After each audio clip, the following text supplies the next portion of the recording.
Hi, I'm Reset Fletcher, and I'm a second grade teacher here at PL Prep.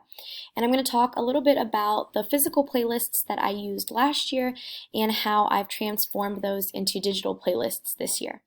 So on the screen, you can see the physical playlist that I used last year. I would pass out a copy of this to each student, and they would have until Friday to complete all of the activities you see here.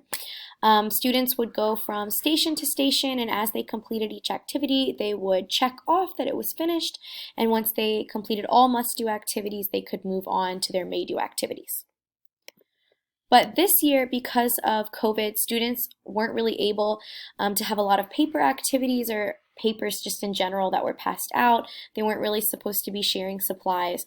So I had to come up with a way to change that physical playlist into something virtual that students both in person and at home could use. And so you can see on the screen what I ended up coming up with.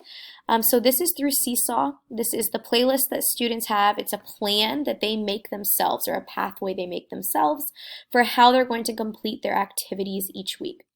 So students are actually able to drag and drop all of these activities on the day that they would like to complete it. So they make a plan for themselves on Monday so that they know what they have to accomplish each day, and so that they can stay on track and keep up with everything that needs to be completed and turned in.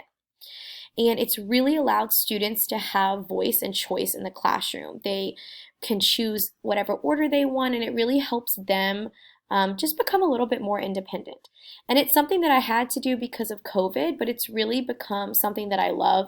It's been a real blessing, and so I want to continue to use these next year, even when we can go back to sharing more supplies and doing more physical activities.